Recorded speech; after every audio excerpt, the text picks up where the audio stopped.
Guys, nandito nga pala kami sa Batam, Indonesia. Ang daming tao. So nag-special exit kami pero may bayad.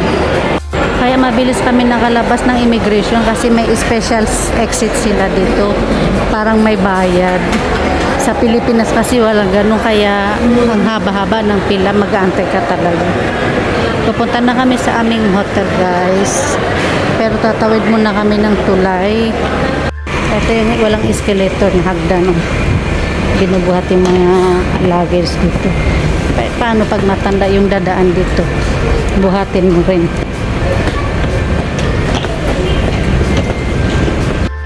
Nandito na ako sa tulay kong favorite na tulay. Ang ganda.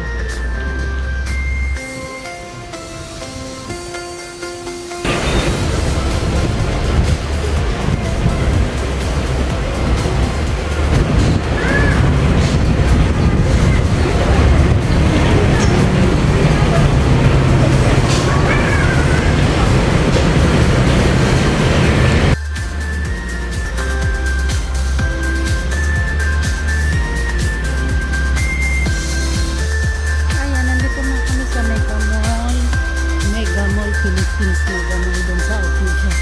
Hindi guys, nandito kami sa Mega Mall, Batam, Indonesia.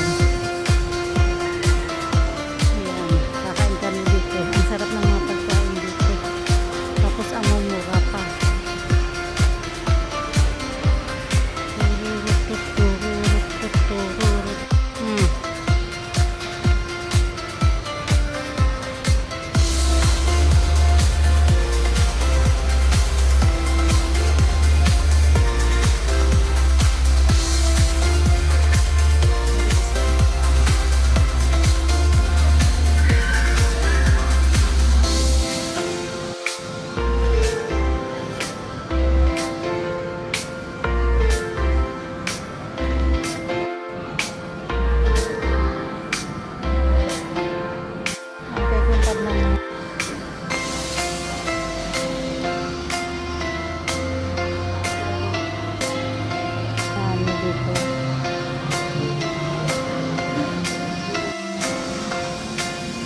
Dito na naman ako sa paborito ko, guys. Ang sobrang sarap kasi ang tamis nito.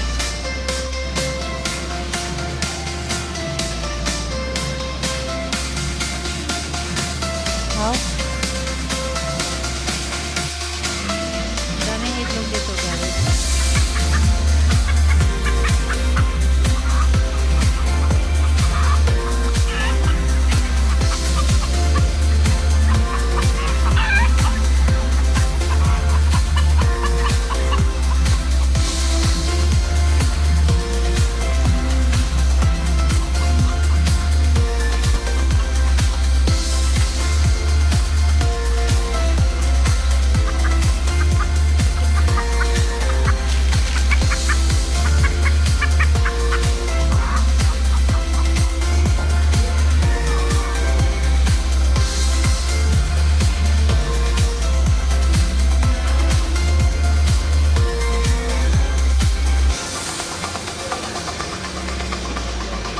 You want to try?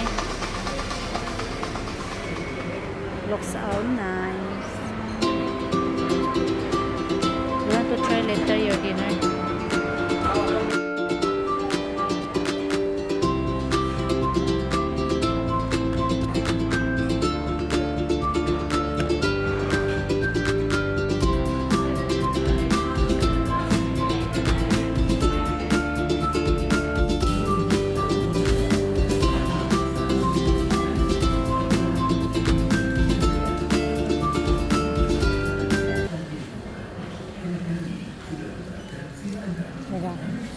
Wait.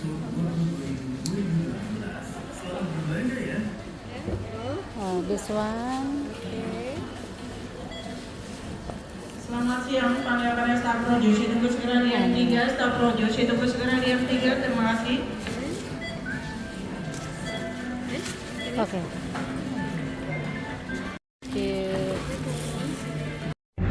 Hi guys, ito pala yung loob ng hotel namin.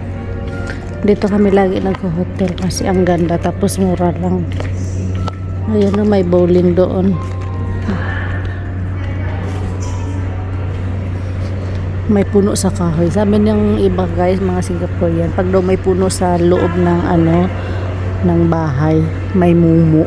Kaya itong hotel na to parang meron. Kasi parang luma na siya. Tingnan niyo yung ang sobrang baba niya, no? Tapos ang laki-laki, nakakatakot.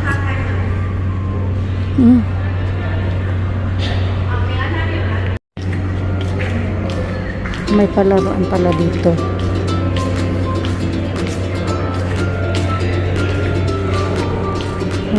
Games room.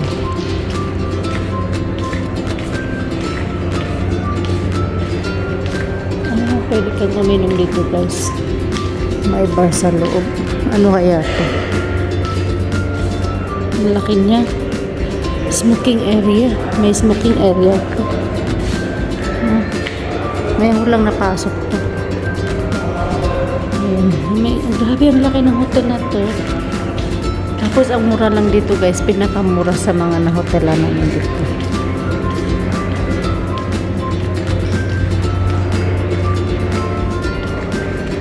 Ganito siya sa gabi.